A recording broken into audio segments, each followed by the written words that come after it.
Kelly is our next storyteller, and she brings a wealth of knowledge. Every week when we met, Kelly was generous, helpful, and always willing to share her knowledge.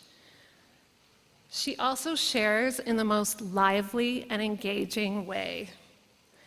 She's the kind of person who, if I could just be a sponge when I'm around her, I know that I would be a smarter person after I was done a conversation with her.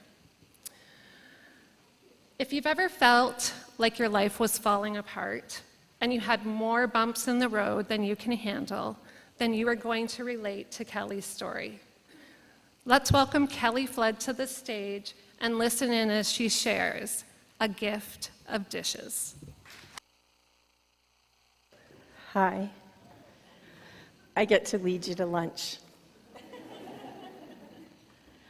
What do you think this meeting is going to be about? My teammates and I whispered to each other as we gathered around these long tables shoved together in a windowless room. We all knew change was afoot. This meeting felt really ominous. It was the first one after March break. The emails were a bit funky, and there were murmurs in the hallway. Our team lead stood, walked to the podium. She could barely utter the words, system change, corporate speak, meet the needs, At the end of this school year, this team will no longer exist. We sat in the silence of disbelief, my mind racing with all the questions unanswered in my teammates' heads. What does this mean for me? Are we losing our job? Where will we work?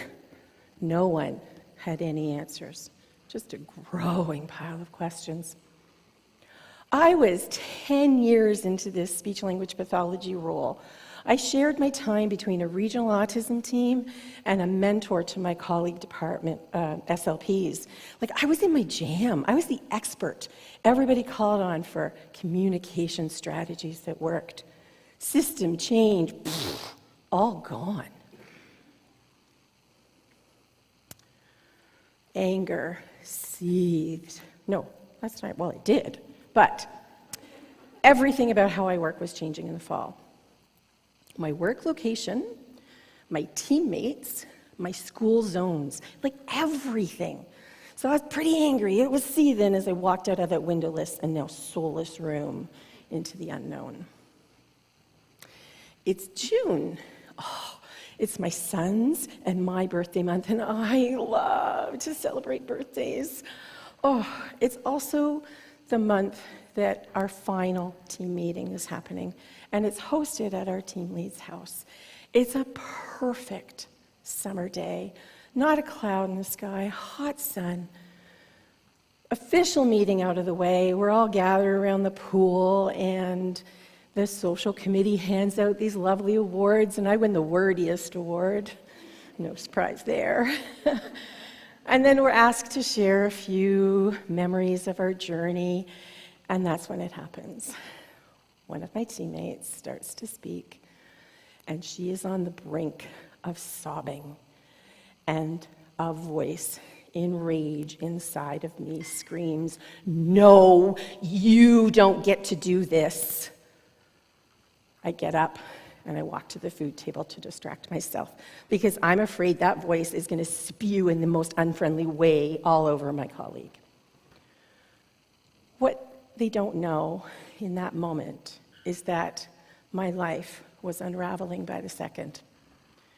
My son, having turned 12 at the beginning of the month, had declared the night before, after his rugby game, in the parking lot of all places, that he was going to live with his father full-time, effective immediately. It's June. My very successful work life as I've known it vanished forever. My son abruptly moved out. I am all alone. Happy birthday to me.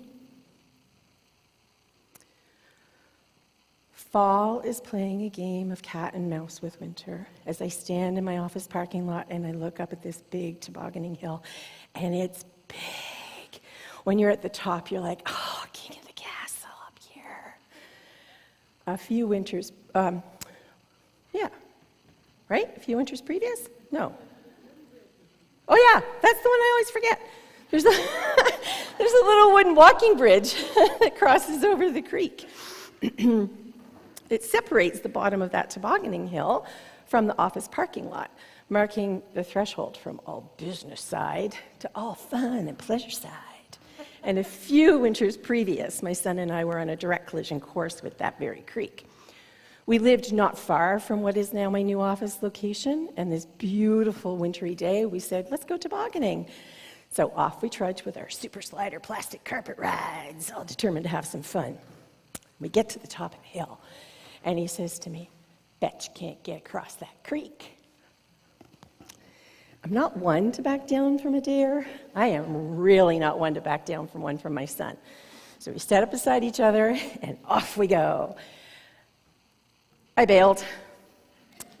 And I'm pulling myself together, and I'm like looking around, and I see my son in the creek declaring victory. Wet boots, lost mittens, stern speaking from his mom, and a core memory locked in. Today, that hill is all brown and muddy from the fall rains. The wind is blowing dusty dirt devils all over the parking lot. At the top of the hill, it's my son's school. And he's inside. And I know he is. It's only a few hundred meters, but in my heart it feels like 100 million miles. The furthest from him that I've ever been. The ache in my heart grows heavy. My throat clenches. I can feel the blood coursing through my veins, and my eyes are welling up, and it's not from the wind. And the feeling is coming in strong, and I don't know where it's coming in from, but it's like you're in one of those soundproof booths when you go for a hearing assessment, and everything's been sucked right out.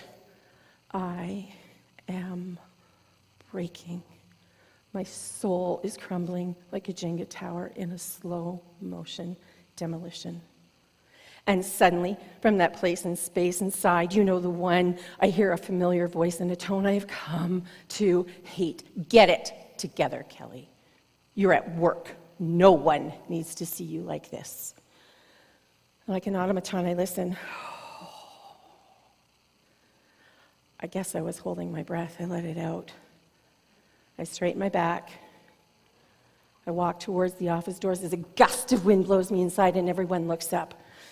Damn wind, I say as I wipe the tears from my face. Today is going to be hard. In hindsight, I am grateful to my son's father for how things transpired. However, when I received a text message a few days later saying, "Don't you think you need to see your son?" anger seethed again. It's not your job to open up this line of communication. That's mine. And in that moment, an idea began to form. My new office location had like a fully functioning kitchen in it, and I was fortunate to have a lot of flexibility with my school schedule, my work schedule. So I decided that my son and I would have a standing lunch date on Thursday afternoons. Now consider, my son's in grade 7. He's angry with his mom still too. He'd rather be having fun with his buddies at lunch recess. He doesn't want to be forced to have lunch with me. But I can't let him go just yet. And maybe, just maybe, a small part of him can't let me go either because he agrees to these lunch dates. And slowly, a new ritual was formed. On Thursday afternoons, the bell rang, and my son would run or walk slowly down that hill, depending on his mood. My office colleagues greeted him warmly, and secretly I knew he loved that attention. He'd meet me in the kitchen. We prepared our lunch together. We ate together. We talked about all the things that you talk about in grade 7, and we did the dishes together. It's June again. Thursday lunch is tapered off with the nice weather. It's our final lunch in that kitchen. And I'm standing at the sink reflecting on the year, my son tidying up beside me. And I'm feeling something that I can't quite name. And as the water slowly drains out of the dishes, out of the sink, it becomes crystal clear to me. And I say a heartfelt thank you and goodbye to anger, and silently sing, happy birthday to me.